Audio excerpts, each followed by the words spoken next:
Índia e Israel são duas nações geograficamente distantes, mas ligadas por interesses estratégicos comuns. Nos últimos anos, eles têm visto as suas relações se fortalecerem significativamente.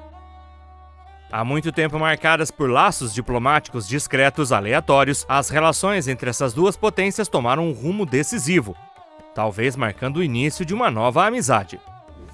Apesar de suas diferenças culturais e históricas, Nova Delhi e Tel Aviv parecem cada vez mais alinhadas em questões cruciais, como segurança e inovação tecnológica, ou mesmo cooperação militar. Mas por que essa conexão? Como ela se caracteriza? É isso que convido você a descobrir neste vídeo. Desde o início do conflito em Gaza, a Índia tornou-se um dos principais apoiadores do Estado judeu. Desde o ataque do Hamas em 7 de outubro, conteúdo anti-palestinos invadiram as mídias sociais indianas. Uma estratégia orquestrada pelos nacionalistas hindus no poder, que veem a minoria muçulmana do país como sua inimiga. A Índia tem 180 milhões de muçulmanos praticantes, representando 15% da população indiana, e são considerados pela maioria hindu, que representa 80% da população, como inimigos internos, e são frequentemente vítimas de violência, assim como os cristãos do país. Nas semanas seguintes ao início do conflito, dezenas de fotos e vídeos foram desviados de seu contexto original e foram supostamente compartilhados como parte de uma campanha de desinformação com o objetivo de denegrir o lado palestino. Em meados de outubro de 2023, uma análise de tendências no X mostrou que a grande maioria das mensagens compartilhadas com o hashtag Israel Under Attack vieram da Índia. O Partido Nacionalista Hindu, que está no poder desde 2014, considera ter os mesmos problemas de segurança que o governo israelense. Eles acreditam que, assim como o Estado hebreu, estão sendo invadidos por muçulmanos e que devem lutar contra o terrorismo fronteiriço. O Hamas é comparado ao grupo islâmico Lashkar-e-Taiba, que ataca o partido do Paquistão. Este grupo esteve por trás do ataque de Mumbai em 2008, que deixou mais de 160 mortos. O partido do primeiro-ministro indiano não hesitou em compartilhar um vídeo explicando que o que Israel enfrenta hoje, a Índia sofreu entre 2004 e 2014. Ele também pediu para que nunca se perdoe e nunca se esqueçam. Este vídeo foi visto 4 milhões de vezes. No entanto, nem sempre foi assim. Entre 1967 e 1973, durante as duas guerras árabe-israelenses, a Índia apoiou o lado árabe, antes de se tornar o primeiro país não árabe a permitir que a Organização para a Libertação da Palestina, um partido político palestino, abrisse um escritório em seu território em 1975. Mas tudo isso mudou na década de 1990. A Índia normalizou as relações diplomáticas com Israel em 1992 e 6 anos depois, quando a Índia foi alvo de sanções econômicas por seus testes nucleares, Israel foi um dos poucos países a manter suas relações. Após a onda de terrorismo que atingiu a Índia de 2004 a 2014, tudo mudou e uma nova situação emergiu, o que permitiu o início de uma amizade entre Nova Delhi e Tel Aviv. Não devemos esquecer que a nação indiana quer desempenhar um papel importante como potência global, pois o país tem vários concorrentes, alguns dos quais compartilham fronteiras, como o Paquistão e a China. Mas como é essa amizade? Tudo começou em julho de 2017, quando o primeiro-ministro indiano Narendra Modi, eleito em 2014, fez uma visita de 3 dias a Israel pela primeira vez, para celebrar o 25º aniversário do estabelecimento de relações diplomáticas entre os dois países. 6 meses depois, pela primeira vez em 15 anos, o primeiro-ministro israelense Benjamin Netanyahu visitou a Índia. Desde então, Modi tornou a Índia um dos maiores aliados de Israel, atrás apenas dos Estados Unidos. Isso permitiu que os dois países aumentassem as trocas econômicas. O comércio bilateral dobrou em 5 anos, atingindo mais de 10 bilhões de dólares em 2022. Tanto Índia quanto Israel estão particularmente focados em setor de defesa. Em 2021, a Índia foi o maior mercado de exportação militar de Israel, com um valor de 8,3 bilhões de dólares. Entre os equipamentos avançados adquiridos está o famoso sistema de defesa antimísseis Barak-8, desenvolvido pela indústria aeroespacial israelense.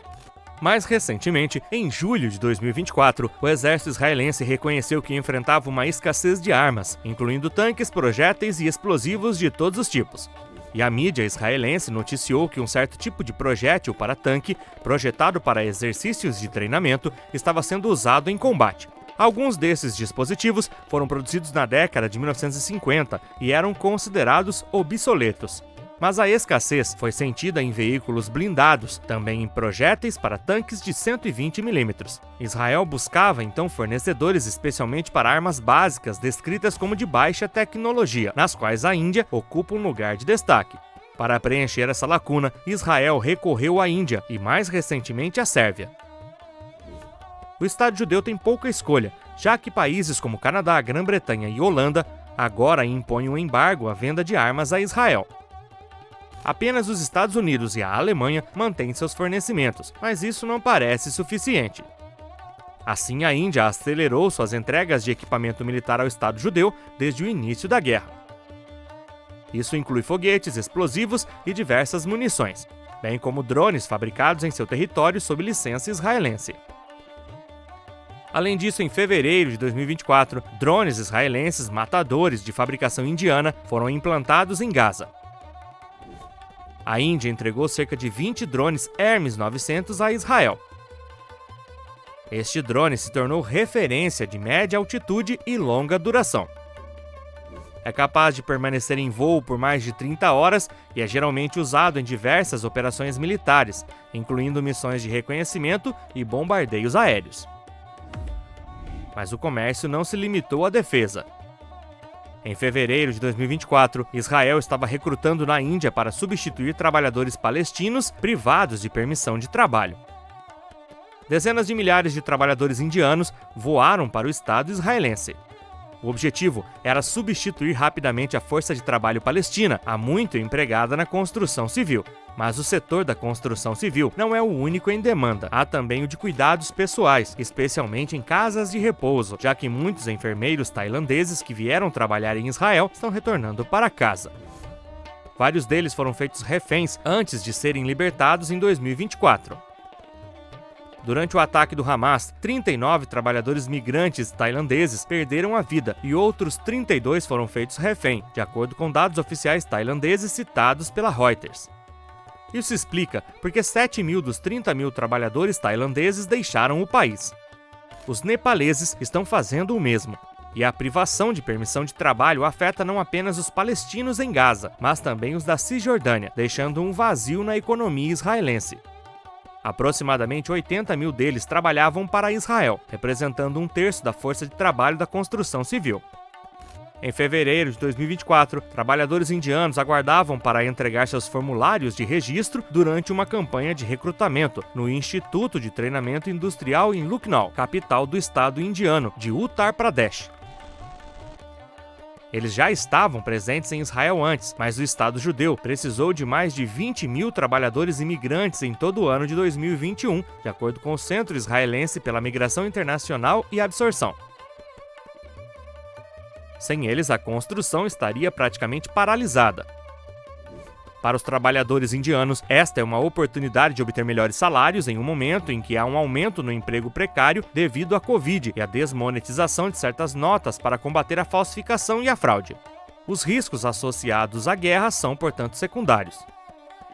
Mas alguns indianos podem não conseguir esse emprego, porque os recrutadores estão eliminando candidatos com nomes que soam muçulmanos. Vale a pena notar que os setores de construção e saúde estão ansiosos pelo retorno dos palestinos. Autoridades de segurança israelenses estão ansiosas para ver a falta de renda provocar frustração e violência entre os moradores dos territórios palestinos ocupados. Mas a ideia de reabrir empregos em Israel para moradores da Cisjordânia enfrenta a oposição da direita. Agora você sabe mais sobre as relações entre Índia e Israel. As colaborações em defesa, tecnologia e diplomacia demonstram um desejo compartilhado de avançar juntos, mesmo contra a corrente. Essa amizade pode muito bem se tornar um elemento chave no cenário internacional nos próximos anos.